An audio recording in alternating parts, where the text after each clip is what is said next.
Assalamualaikum warahmatullahi wabarakatuh. Anak-anak kelas 7 yang Ibu cintai, Alhamdulillah hari ini kita bertemu lagi dalam pembelajaran IPA. Insya Allah bahasan kita hari ini mengenai klasifikasi benda dengan subjudul ciri-ciri makhluk hidup. Oke anak-anakku, sebelum kita masuk ke apa itu ciri makhluk hidup, kalian bisa perhatikan gambar yang ada di sini. Perhatikan apakah semua gambar yang ada di sini ini semuanya adalah makhluk hidup. Nah, jadi kalau yang makhluk hidup, maka itu disebut dengan lingkungan biotik. Sementara lingkungan yang terdiri dari makhluk tak hidup itu disebut dengan lingkungan abiotik. Nanti kalian silahkan perhatikan gambar ini. Oke.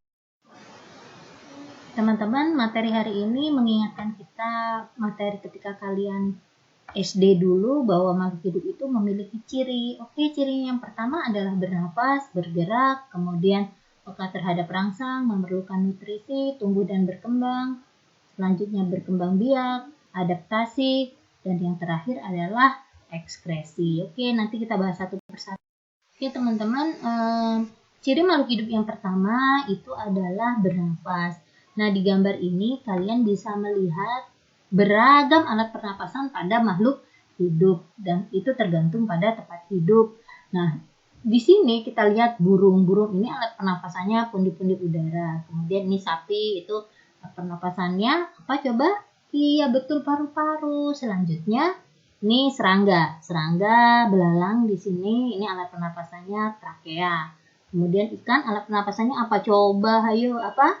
Iya, ikan alat pernapasannya insang. Nah, untuk alat pernapasan yang lain kalian bisa melengkapi untuk memahami dari gambar yang ada.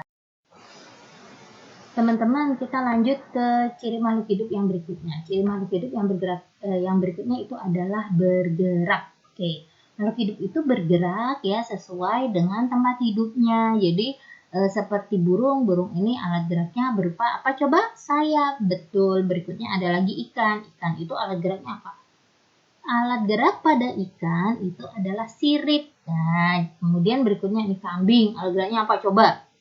Iya, sama dengan manusia, alat geraknya adalah kaki. Sementara kalau pada tumbuh-tumbuhan itu bergerak, tapi alat geraknya itu dipengaruhi oleh rangsang, misalnya gerakan ke arah cahaya matahari, gerakan menuju ke arah air, gerakan menuju ke pupuk. Itu gerakan pada tumbuh-tumbuhan dikenal dengan alat gerak pasif. Oke, teman-teman, masuki ciri yang berikutnya. Ini adalah peka terhadap rangsang atau kita masukkan juga dengan adaptasi. Nah, adaptasi di sini banyak bentuknya. Salah satunya yang ada di gambar ini bahwa manusia itu untuk melindungi diri karena tidak memiliki bulu yang tebal, maka menggunakan pakaian yang tebal. Kemudian sapi ketika panas maka dia akan mencoba berkubang di tengah lumpur. Kemudian yang berikutnya cicak itu akan memutuskan ekornya bila dalam bahaya atau dikenal dengan autotomi. Sementara bunglon akan mengubah warna sesuai dengan warna lingkungannya. Dan ini adalah bentuk dari masing-masing adaptasi. Tujuannya untuk apa? Untuk mempertahankan diri.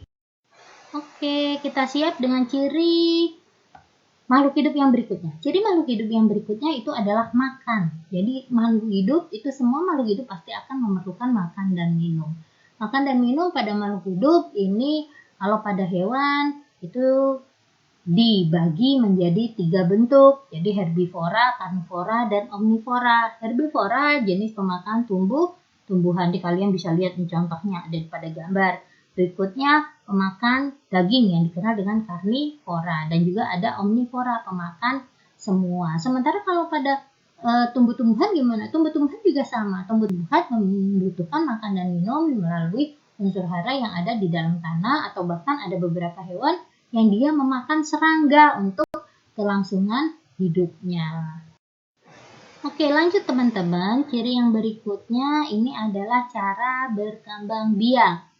Pada hewan dan tumbuh-tumbuhan mereka memiliki cara untuk berkembang biak. Cara berkembang biaknya sebenarnya ada banyak. Ada yang dengan cara vegetatif, itu tanpa kawin, dan juga dengan cara kawin yang disebut dengan generatif. Kalau tak kawin, kalau pada tumbuhan contohnya itu melalui tunas, melalui cangkok. Sementara kalau yang kawin itu biasanya melalui penyerbukan. Sementara kalau pada hewan itu yang tidak kawin misalnya dengan cara membelah diri, contohnya amoeba. Sementara yang kawin ini perkembangbiakannya melalui 3 bentuk, ovipar bertelur, ini contohnya, kemudian vivipar beranak, berikut contohnya, kemudian ovovivipar bertelur dan beranak. Oke, jelas ya.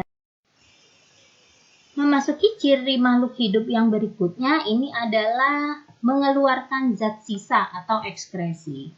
Nah, mengeluarkan zat sisa ini tergantung pada alat pengeluarannya. Mereka akan berbeda-beda. Kalau pada tumbuh-tumbuhan bisa melalui stomata pada daun, atau bisa melalui lentisel, atau juga bisa melalui pemotongan dengan mengeluarkan air, contohnya dengan gutasi. Nah, untuk pada makhluk hidup yang lain, hewan termasuk manusia di dalamnya, alat pengeluarannya atau alat ekskresinya itu paru-paru, kemudian hati, kulit, kemudian pada ikan itu bisa insang, kemudian pada cacing itu juga bisa kulit. Teman-teman, masuk ke ciri berikutnya itu adalah tumbuh dan berkembang. Sesuatu benda itu dikatakan makhluk hidup apabila dia tumbuh dan berkembang, artinya dia kondisinya semakin membesar. Kalian akan lihat gitu ketika kalian menanam pohon 1 tahun, 2 tahun, 3 tahun akan terlihat perubahan besarnya ukuran dari pohon tersebut. Dan di sini Ibu beri contoh pada gambar ini adalah manusia. Bagaimana manusia melewati tahapan perkembangan mulai dari bayi, balita, anak-anak, remaja, dewasa sampai dengan lansia. Dan ini merupakan salah satu ciri makhluk hidup. Teman-teman, demikianlah ciri makhluk hidup yang sudah Ibu paparkan. Mungkin kita bisa lihat kesimpulan bahwa sebenarnya ciri makhluk hidup antara hewan dan tumbuhan itu memiliki perbedaan. Dari beberapa ciri makhluk hidup tadi yang Ibu sebutkan ada bergerak, bernafas, berkembang biak, beradaptasi, peka terhadap rangsang, kemudian mengalami pertumbuhan, dan ini tadi ada makan dan minum. Ini bisa dilihat bahwa hewan itu bisa berpindah tempat sementara tumbuhan tidak.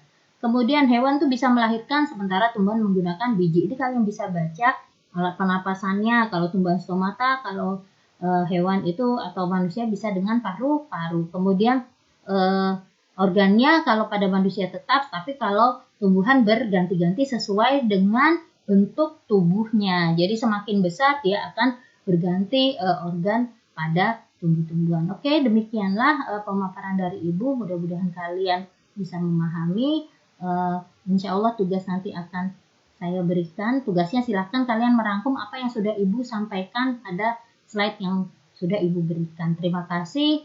Tetap semangat. Wassalamualaikum warahmatullahi wabarakatuh.